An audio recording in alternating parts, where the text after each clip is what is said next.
Hi friends, it's me വീണ. അപ്പൊ ഇന്നത്തെ എന്റെ ഡെയിലി വ്ളോഗിലേക്ക് ഇവർക്ക് സ്വാഗതം.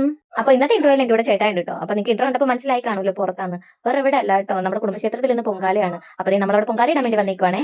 അപ്പൊ ഇതാണ് കേട്ടോ നമ്മുടെ അമ്പലം, മുളങ്കാടകം ദേവീക്ഷേത്രം. അപ്പൊ എന്റെ മുന്നത്തെ വ്ളോഗ് കണ്ടവർക്ക് അറിയാം, ഞാൻ ഇവിടുത്തെ വരുന്ന വ്ളോഗ് ഒക്കെ മുന്നേ ഇട്ടിട്ടുണ്ടായിരുന്നേ. അപ്പൊ എല്ലാവരും ഇവിടെ അടുപ്പ് എത്തിക്കാൻ റെഡി ആയിട്ടിരിക്കുകയാണ് കേട്ടോ. 7:45 അടുപ്പ് എത്തിക്കുന്നത്. അപ്പൊ നമ്മളും ഇവിടെ എല്ലാം റെഡിയാക്കി വെച്ചേക്കാണേ. നേണ്ട അതിനിടയ്ക്ക് ചേട്ടായി കുഞ്ഞുമണിക്ക് ഒരു താറാവ് വാങ്ങി കൊടുത്തിട്ടുണ്ടായിരുന്നു കേട്ടോ. അപ്പൊ കുഞ്ഞുമണി നേണ്ട ഇവിടെ അതുകൊണ്ട് നിൽക്കുകയാണ്. രാവിലെ 5 മണിക്ക് എണീറ്റതായി എന്റെ കൂടെ. അങ്ങനെ ഈ കൃത്യം 7:45 ആയപ്പോഴത്തേക്കും അടുപ്പ് കത്തിച്ചിട്ടുണ്ടായിരുന്നേ. ശരിക്കും പറഞ്ഞാൽ എനിക്ക് ഒറ്റയ്ക്ക് പൊങ്കാലയുടെ അറിയത്തില്ല കേട്ടോ. അമ്മയുണ്ട്, അമ്മ ഉള്ളതിന്റെ ഒരു ധൈര്യത്തിലാണ് ഞാനും പൊങ്കാല ഇടാൻ വേണ്ടിയിട്ട് വന്നത്. എനിക്ക് ഭയങ്കര ആഗ്രഹമാണ് കേട്ടോ. ഇപ്പൊ ഞാൻ രണ്ടാമത്തെ വട്ടമാണ് ഇവിടെ തന്നെ പൊങ്കാല ഇടുന്നത്. പിന്നെ എടുത്ത് പറയേണ്ട ഒരു കാര്യമാണ് മക്കളെ, ചൂട് കൊണ്ട് ശരിക്കും പറഞ്ഞാൽ സഹിക്കാൻ വയ്യായിരുന്നു കേട്ടോ. എന്ത് ചൂടാണ്. പിന്നെ നമുക്ക് അരിയിടേണ്ട സമയം വന്നു കേട്ടോ. അങ്ങനെ അരിയൊക്കെ കഴുകി വെച്ചിട്ടുണ്ടായിരുന്നു. പാവം അമ്മ എന്റെ കൂടെ എല്ലാത്തിലും നിന്ന് സഹായിക്കുമായിരുന്നു കേട്ടോ. അമ്മയും അവിടെ പായസം ഇടുന്നത്. അമ്മ ഇടുന്നത് ശർക്കര പായസം, ഞാൻ ഇടുന്നത് പാൽപ്പായസമാണ് കേട്ടോ. അമ്മയാണ് എന്നെ കൂടെ എല്ലാത്തിനും അതിടണം ഇതിടണോ എന്നൊക്കെ വന്ന് പറഞ്ഞിരുന്നത്.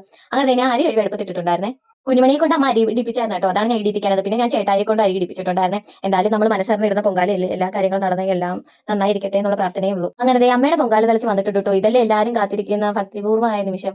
അങ്ങനെ കുറെ നേരങ്ങൾക്ക് ശേഷം നമ്മുടെ പൊങ്കാലയും തെളിച്ച് തൂക്കിയിട്ടുണ്ടായിരുന്നു കേട്ടോ. അപ്പൊ എനിക്ക് ഭയങ്കര സന്തോഷമായി. കാരണം നമ്മൾ മനസ്സറിഞ്ഞിടുന്നതല്ലേ. പിന്നെ ഞാൻ പറഞ്ഞിട്ടുണ്ടായിരുന്നല്ലേ എനിക്ക് പൊങ്കാലയുടെ അറിയത്തില്ലായിരുന്നു. അപ്പൊ എന്റെ അടുത്ത് നിന്ന് അമ്മയാണ് കേട്ടോ എനിക്ക് ഓരോ കാര്യങ്ങൾ പറഞ്ഞ് എന്നെ കൊണ്ട് ചെയ്യിപ്പിച്ചതൊക്കെ. എല്ലാം നല്ല സഹകരണമുള്ള ആൾക്കാരായിരുന്നു കേട്ടോ. എനിക്ക് നല്ല രീതിക്ക് സന്തോഷമായിട്ടുണ്ടായിരുന്നു. നല്ല രീതിക്ക് എനിക്ക് പൊങ്കാല ഇടാൻ പറ്റി. നമുക്ക് പിന്നെ ഇവിടെ നിന്ന് ഇടയ്ക്ക് തണ്ണിമത്ത ജ്യൂസ്, അതേ കണക്ക് തന്നെ തണ്ണിമത്തൻ, അങ്ങനെ ഒരുപാട് വെള്ളമൊക്കെ കിട്ടിയിട്ടുണ്ടായിരുന്നു കേട്ടോ. പൊങ്കാല ഇടുന്നതിന്റെ തിരക്കിലെ ഞാനതൊക്കെ വീഡിയോ എടുക്കാൻ വേണ്ടി പറഞ്ഞിട്ടുണ്ടായിരുന്നു. അങ്ങനെ നമ്മളിവിടെ പൊങ്കാല ഏകിയിട്ട് എല്ലാം റെഡി ആയിട്ടിരിക്കുകയാണ് കേട്ടോ. ഇനി തളിച്ചാൽ മാത്രം മതി. പിന്നെ നമ്മൾ എല്ലാവരും കൂടെ നിന്ന് കേട്ടോ. അതാണ്ട് അമ്മ, പിന്നെ അതിന്റെ ഇടയ്ക്ക് തന്നെ അച്ഛനും അനിമാരും വന്നിട്ടുണ്ടായിരുന്നു കേട്ടോ. അച്ഛൻ പിന്നെ അനിമാരെ കൊണ്ടാക്കിയിട്ട് ജോലിക്ക് പോയിട്ടുണ്ടായിരുന്നു. എന്റെ ചേട്ടായിയൊക്കെ എവിടെ നിന്ന് തണ്ണിമത്തം തിന്നുവാണ് കേട്ടോ.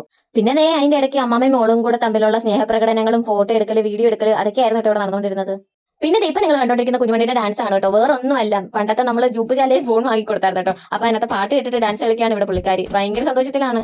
പിന്നെ കൂടെ കൊച്ചുമാമനും കേട്ടോ. കൊച്ചുമാമനും മോളുമാണ് ഇവിടെ പോയാലും ഡാൻസ് കളിക്കാനുള്ള പാർട്ട്നേഴ്സ്. പിന്നെ അതിന്റെ ഇടയ്ക്ക് വെച്ച് ഞങ്ങൾ അമ്പലത്തിൽ തൊഴാൻ പോയിട്ടുണ്ടായിരുന്നു കേട്ടോ. വന്നപ്പോൾ തൊഴാൻ പറ്റിയില്ല. പിന്നെ അങ്ങനെ കുറെ നേരത്തെ കാത്തിരിപ്പിനൊടുവിൽ താണ്ട് നമുക്ക് തളിക്കാൻ വന്നിട്ടുണ്ടായിരുന്നു കേട്ടോ.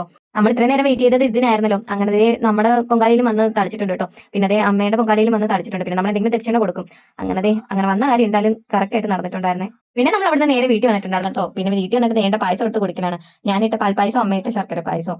അമ്പലത്തിലെ ഉത്സവം കൊടിയേറുന്നത് ഏപ്രിൽ 14 നമുക്ക് 10ാമതേ മഹോത്സവമാണ് കേട്ടോ. അപ്പൊ ഇന്നത്തെ നമ്മുടെ ഒരു പൊങ്കാല വ്ളോഗ് ഇതൊക്കെയായിരുന്നു കേട്ടോ. അപ്പൊ നാളെ അടുത്തൊരു കുഞ്ഞു വ്ളോഗായിട്ട് വരാവേ. അപ്പൊ ചാനൽ കാണുന്ന എല്ലാ കൂട്ടുകാരും ഒന്ന് സബ്സ്ക്രൈബ് ചെയ്ത് സപ്പോർട്ട് ചെയ്യണേ. നാളെ അടുത്തൊരു വീഡിയോ ചെയ്യാൻ